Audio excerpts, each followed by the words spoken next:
بسم اللہ الرحمن الرحیم۔ السلام علیکم۔ امی نے کہا بیٹا اپنے آپ کو سنبھالو، تمہارا ابو گرم دماغ کا آدمی ہے، اس نے جوش میں آ کر ریاض کو کچھ کر دیا تو اور جتنا ڈنڈورا پیٹیں گے بدنامی اپنی ہوگی۔ ہم لڑکی والے ہیں، باقی ریاض کو میں خود دیکھ لوں گی، تم کپڑے بدلو، میں تمہارے لیے گرم دودھ لے کر آتی ہوں۔ میں لیٹی رہی، اٹھنے کو دل نہیں چاہ رہا تھا، نہ جسم میں ہمت تھی اٹھنے کی۔ آنکھیں بند کرتی تو وہ سارا منظر آنکھوں کے سامنے آ جاتا۔ تھوڑی دیر بعد امی میرے لیے گرم دودھ لے کر آ گئیں۔ فوزیہ ابھی تک کپڑے نہیں پہنے تم نے، تمہارا ابو آتا ہوگا، اس حالت میں تم کو دیکھ کر وہ سمجھ جائے گا۔ امی نے مجھے کپڑے پہنانے میں مدد کی، میں دوبارہ بیڈ پر لیٹ گئی۔ امی نے مجھے دودھ پکڑایا اور ساتھ 3 گولیاں پکڑا دیں، کہا یہ کھا لو۔ میں نے کہا یہ کس چیز کی گولیاں ہیں؟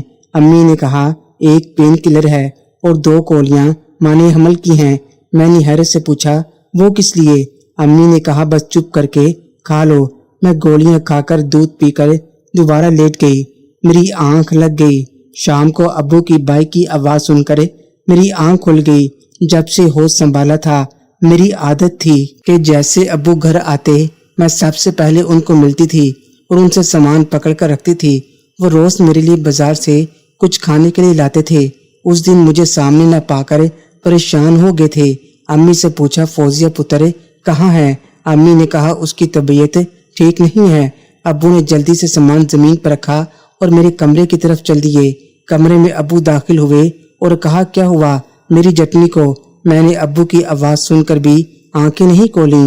میری ہمت نہیں ہو رہی تھی ابو سے آنکھ بنانے کی۔ ابو نے میرے ماتھے کو چوم کر دیکھا، بے اختیار میری آنکھوں میں آنسو آ گئے۔ مجھے روتا دیکھ کر ابو پریشان ہو گئے اور کہا روتی کیوں ہے پگلی، چل ڈاکٹر کو دکھا آتے ہیں۔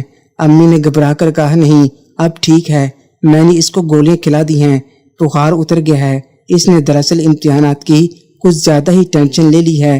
ابو نے کہا چلو ٹھیک ہے تم آرام کرو۔ ابو کے جانے کے بعد پتہ نہیں کب آنکھ لگ گئی۔ اچانک رات کو ڈراؤنا خواب دیکھ کر آنکھ کھل گئی۔ خواب میں ایک خوفناک درندے کو اپنے اوپر حملہ کرتے دیکھا تھا۔ دوبارہ سونے کی کوشش کرتے کرتے کافی دیر لگی۔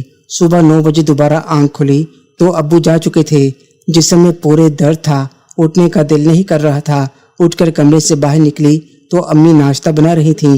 امی نے کہا جاؤ نہا لو پھر ناشتہ کرتے ہیں۔ میرے بدن پر باقاعدہ زخم بن چکے تھے، وہ بھی سوجی ہوئی لگ رہی تھی۔ نہا کر میں باہر نکلی تو امی نے ناشتہ لگا دیا تھا۔ ہم دونوں نے مل کر ناشتہ کیا، پھر ہم دونوں کے بیچ کوئی بات نہیں ہوئی تھی۔ میں نے خاموشی سے ناشتہ کیا، ورنہ میں پورے گھر میں سب سے زیادہ ہنسمکھ مشہور تھی۔ امی نے کہا میں ذرا بازار تک جا رہی ہوں، کنڈی لگا لینا۔ میں نے کہا بازار سے زخموں پر لگانے والی مرہم تو لیتے آنا۔ امی نے پوچھا کہاں لگانی ہے؟ اس واقعے کے اثر سے نکلنے کے لیے مجھے ہفتہ لگ گیا۔ 1 ہفتے تک میں اسکول بھی نہیں گئی تھی۔ آہستہ آہستہ میں دوبارہ اپنی روٹین لائف میں واپس آتے گئی اور میری ہنسی اور کہکے بھی واپس آتے گئے، جس کی سب سے زیادہ خوشی میرے والد کو ہوئی تھی کیونکہ میری ہنسی کو دیکھ کر وہ جیتے تھے۔ میں نے اسکول جانا شروع کر دیا تھا۔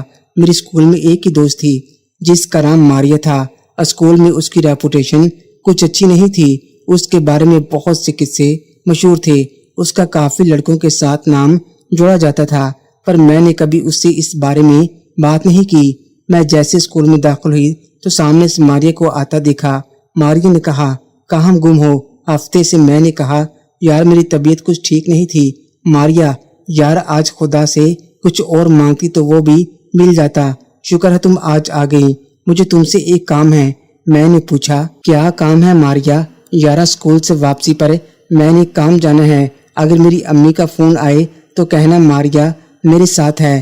میں نے کہا کہاں جانا ہے جو امی سے چھپا رکھی ہو؟ ماریا پاگل ڈیٹ پر جانا ہے۔ اب کیا امی کو بتا کر جاؤں گی میں؟ یار تم کب سدھرو گی؟ ماریا نے مجھے جپھی ڈال کر آنکھ مار کر کہا یار زندگی کا مزہ جتنا لے سکتی ہو لوٹ لو، کل ہو نہ ہو۔ میں نے حامی بھر لی۔ میں نے ہنس کر کہا بدتمیز چھوڑ دو مجھے۔ ہم دونوں ہنستے ہوئے کلاس میں داخل ہو گئے۔